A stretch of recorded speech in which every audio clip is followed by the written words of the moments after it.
How's everyone doing today? Doing good? Are we losing our voices? Because I am. This is day 2. Thank you everyone for tuning in into our accessibility in Web3 and NFTs. My name is Valerie Carrilo. I am the founder of Red Rug Edutainment, which is a Web3 production and management company, and also the founder of San Diego NFT Friends Community. We meet about once a month in San Diego.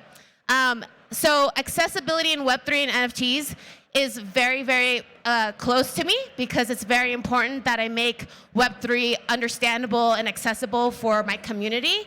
So I'm really excited to present to you today our speaker that I'll be interviewing, Keegan. He's actually my significant other. This is our first time on stage together. So super, thank you. But he's gonna be someone who's really great to learn from, not just because he's my boyfriend, but also because he's 11-year public educator. So he's gonna give us some tools today to make you the best teachers that you can be to onboard your community, your family, your friends, strangers you meet on the street.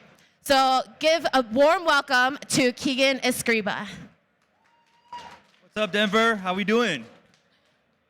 All right. Okay. Wow. So Web3, ETHSD was our first Web3 event last year, so crazy that we're on stage today. Yeah, this is amazing. So first off, thank you everybody for coming out to support. Really appreciate it. Shout out to all the volunteers, everybody that put this together. Justin, Layla, Josh, everybody. Shout out to Opolis. Thank you to our sponsors. Before we get into the meat and potatoes of how everyone can be the best teachers, tell us a little bit about your background. Yeah, so currently I still work full-time in San Diego Unified School District, which is the second biggest school district in the state of California. So I currently work at the district office in the resource teacher role. And so I'm under the Physical Education, Health, and Athletics Department, right under my program manager and director. So I'm third in the rankings of command, if you will. But prior to that, and I've only been there a year and a half, I was 10 years in the classroom teaching physical education, English, ALD, academic language development, and AVID, which is a college preparatory program. That's amazing. And what type of students are you teaching at San Diego Unified School District? Yeah, so when I was in the classroom, the students, they were high-needs students. And so what that means is that they came from a background where they didn't always have the supports that they needed. They didn't always have both parents present. So they needed a lot of attention, a lot of energy, a lot of guidance, a lot of structure. And so that's the kind of students I was working with at the time. Let's give a shout out to our teachers in education. You guys don't get enough love. So since you've been in the district for 11 years, with someone from your background, how did you find yourself into the Web3 space? Yeah, so, as far as how I got into the space, this journey started back in 2021. I kind of started to hear things about it in January. One of my friends was doing some stuff with NBA Top Shot, which some of you probably heard. I wasn't involved in it. I just heard about it. I did not participate. That was in January. In February, I started to hear about deadmau5 was going to be doing some NFTs, and I was like, oh, that's cool. I'm a big fan of deadmau5 for about 10 years. Then I heard Tom Brady is doing a blockchain and autographed in March. And then I heard Gary Vee. He's getting louder and louder about Shout out to the V friends. I know V friends are in here. He got louder and louder about basically the whole entire space, CryptoPunks, Ethereum, NFT, Learn This, MetaMask. And so I had followed him for 8 to 9 years. Some people are fans, some people aren't. But I was always following him prior to that. And so as he started to get louder, I already trusted him. And so for me, once he announced in April that he was doing his own project, VFriends, I was like, okay, now I need to stop and start to understand what's what. Right, absolutely. So let's get into a little bit about your experience, because I think if we hear about your experience doing, teaching physically, and then when we went into the pandemic, right, I'm sure we can relate a lot because we all went through that. But tell me about your in-person classroom experiences. Yeah, so it kind of varied, but over the course of 10 years, I was at 2 different school sites. And I taught physical education, English, and ALD. But when I was teaching physical education outside, you don't always have the same structures that you have in the classroom because you have about 45, 50 students, and there's no walls. So the guidance that you need to provide, you need to be super dialed in. And a lot of the teaching that takes place in physical education is a lot of modeling and demonstration. So for that teaching style, you're going to see a lot of kinesthetics, teaching, learning, and teaching happening. For example, when you're demonstrating, I'll be the teacher and I'll be demonstrating how to throw a football or how to kick a soccer ball or how to do a forward swing with a tennis racket. So I'll demonstrate, those students will come up and go through the process to get the repetitions so that they can get the experience doing it firsthand, hands-on. That's the kinesthetic part. And then, is there other different like learning styles? yeah, and so in the classroom, when you're teaching English or ALD, the structure is different. You know, you'll have the classroom with the walls to really guide the students, and you need to have it dialed in my opinion. You'll have the warm-up, you'll have the agenda, you'll have different learners learning in different ways. You'll have project-based learning, you'll have think, pair, share, where I say, you say, we say. So the guidance that's taking place is a lot more refined versus outside in PE, where it can be very fluid and you need to adjust on the fly. And then how did you establish, I guess we can call it classroom community culture? Yeah, so for classroom community culture, you know, it varied from in the classroom to online, which I think we're going to get to after. But, you know, being present with the students and actually learning and being there and helping them along the way is something that's going to be super beneficial for them to really engage with the teaching and actually have good rapport so that you can really build off of that. And setting the structures in the class, establishing norms, like, you know, if they're sitting there, how are you going to like respond to the teacher? Make sure you raise your hand. Make sure you do all these proper things. So those same principles need to be applied here in the Web3 and NFT space. If you don't have your norms established, you're going to get confusion and you're going to get people that are lost or disengaged and not participating. Right. So it's important to understand establishing vocabulary, norms, understanding that there's different learning styles, as you mentioned, kinesthetic learning, visual learning, so providing graphics if you can, right? Tell me a little bit about what that transition was like, though, when you went from in-person and then pandemic happened and now you're on Zoom. So I feel like a lot of us can relate to that because a lot of us spend time on Twitter Spaces, on Zoom meetings. How can we connect with our people that are coming into Web3 when we don't necessarily always have the in-person opportunities? So I think if we hear about your Zoom experience with the students, that could help us understand a little bit more how we can better ourselves as teachers. Yeah, so, you know, back on March 11, 2020, that's when, you know, things got really crazy with the pandemic and we went online teaching in the state of California. So we were teaching online for over a year. And so for Monday through Friday, I was basically live streaming on Zoom for 3 to 5 hours. So there was 3 classes, 1 hour each, an hour of office hours, and then other supports for guidance and like answering questions. So during that time period, it was really unique in a sense of how you needed to build the connection with the students. Because in person, you get to like see like who's who. You can like understand, these are my leaders, these are my followers, these are my jokesters, these are the clowns, like these are the, you know, who's who in the class. But when you don't have that presence and you just have a Zoom screen with a little box and a little name, how are you supposed to build the connection with those students? So for me, that's where I needed to start to establish some norms and come up with some different things that everybody struggled to do, you know, the students, the staff, the community. Right. And so one thing I did was set the norms. I played music at the beginning of my class because that was the signal for the students to see, okay, we're starting, and then when the song ends, then we have our warm-up, then we get into the discussion, and then the leading question. And separate from that, I would do little things like, okay, what's your energy level like today on a scale of 1 to 10? And so then they would start responding in the chat, and it would go like a 1, a 2, a 10, and then I'd call them out, and I'd recognize each of their names. I'd be like, oh, Stephanie, you're at a level 10, so that means you can help with the questions. And then they change their answer real quick. No, I don't want to respond. So then I'm at a level 7. You know, so those are different avenues to create the pathways so that you have the connections. And then once you have that, you can really start to do some learning. And then over time, I started to build the rapport and participate with them in the activities, because I was teaching physical education on Zoom at that point and ALD.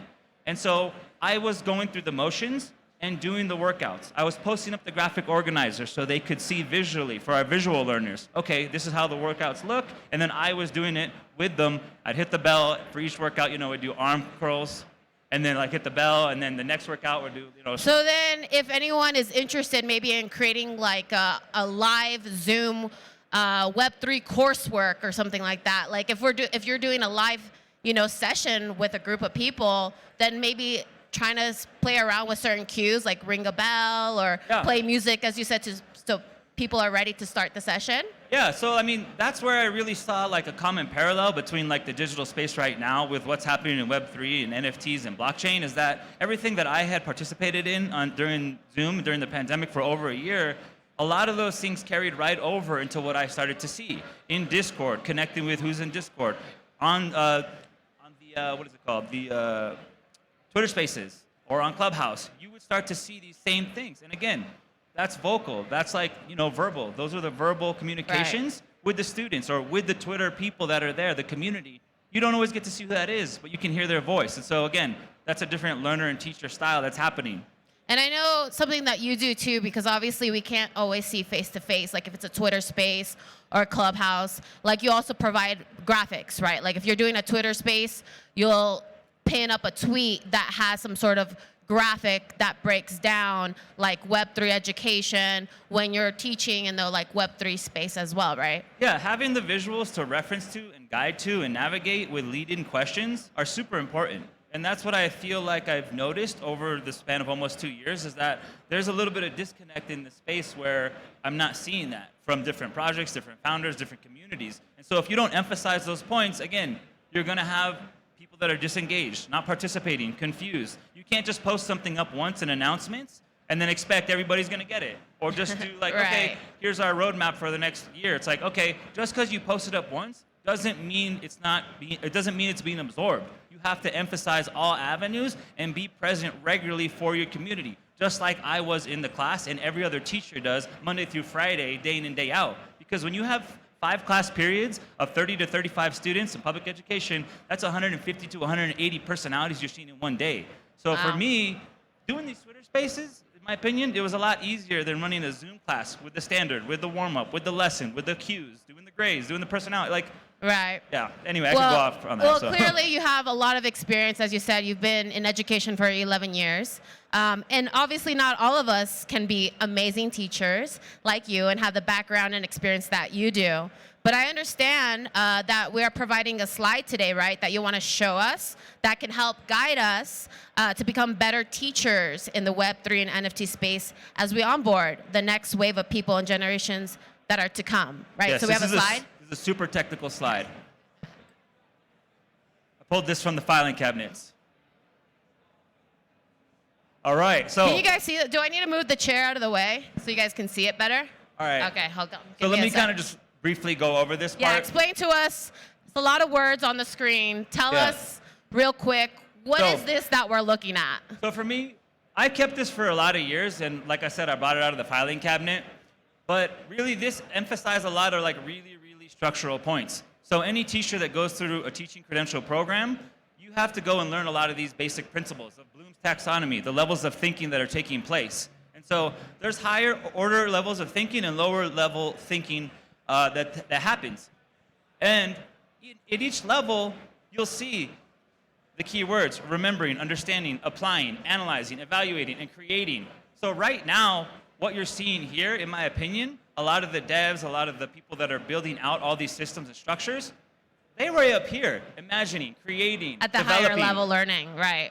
And so what we need to emphasize, in my opinion, from a professional educator is that these basic principles, the foundational pieces, are cornerstones for helping to take this space to move it forward. Because if we can't even do the basics of explaining, memorizing, or identifying certain little pieces, how are we supposed to have creative conversations that are going to take place in the future? How are we going to bring our friends and family into this space so that they feel comfortable? And so in order to do that, we need to make sure that we understand what's their learning level at. Are they advanced? Are they intermediate? Are they beginners? And so these guiding principles here are the words and vocabulary that you would use to develop your assessment tools to help establish that. For example, when you have your questions, you would ask, distinguish the difference between Polygon blockchain and Bitcoin blockchain. So if that person can't answer and distinguish the two, then they're not at this level. So that means we're going down another level to know, okay, where are they at? Well, they're just at the identifying. I can identify 2 different crypto wallets. I can identify MetaMask. I can identify whatever it is. So again, these are lower levels of thinking. These are higher levels of thinking. But this is where we would all strive to be. And this was actually also utilized in my Avid teaching, but it was really universal for all the subject matters. It didn't matter if it was math, science, English, physical education. This was super important for having an endpoint and a goal. In teaching is backwards planning. You'd have the unit and you'd have the lessons that scale up to go along with it. During physical education, you would have all the fundamental pieces in order to get to the end result. So you'd learn the basics of how to dribble in soccer, how to shoot in soccer, how to pass in soccer, team building skills, communication, strategy, leading up to the overall end goal, which is let's participate in a game legitimately, but understanding all those fundamental pieces. And so for here, this is the same thing happening. If we don't understand these fundamental pieces, and it's at a gradual onset, we're going to have a lot of confusion, which I'm sure we've seen with our in real life friends that don't really understand what's happening here. So it's very important that we emphasize that we're going at the right speed. Going from but we can't go to 0 to 100 real quick. That's the bottom line. Oh yeah, that's for sure. Like I know when I came into the space, I had no idea, about solidity or something, right? Like I had to memorize the vocabulary in Web3. So for those of you who are looking to provide accessibility for people who are new and coming into the Web3 space, take a picture of this. If you're watching online on the stream, screenshot this, because you can use this, right, as a roadmap or the blueprint, right? If you're trying to create a coursework, if you're trying to have meetups, if you're trying to do Zooms for people that are trying to get Web3, especially when I think about, the younger generation. I mean, they're using the technology, but still, right, they are still developing their brains. So you have to meet them at the level of where they're at, right? And that's, again, that goes back to knowing your learner and knowing what learning style is going to be the best for them. Maybe they learn better visually. Maybe they learn better in think, pair, share. Maybe they learn better going through the process on project-based learning. Or maybe they need to actually just listen and hear.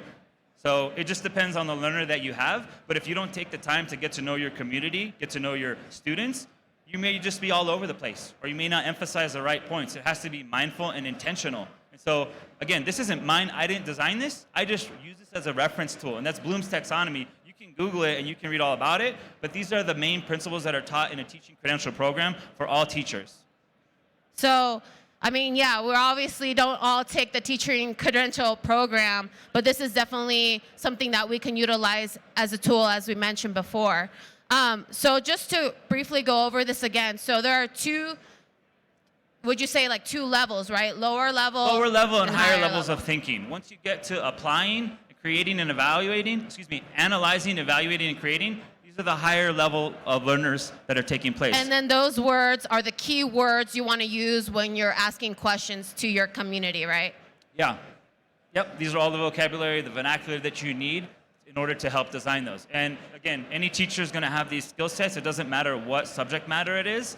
If they've went through a teaching credential program, they're going to have gone through this and seen this before. I can also see this being utilized by creators who are, creating maybe music for their fans who are not necessarily in Web3 yet. I can see people who are building their NFT projects and need to onboard the next wave of people to break it down, to provide education before you give them the white paper that's very technical, right? Yeah, I mean, sometimes we're not all ready for a 40-page white paper to start reading and understanding different principles within a project, if we even know about a project because we don't have awareness.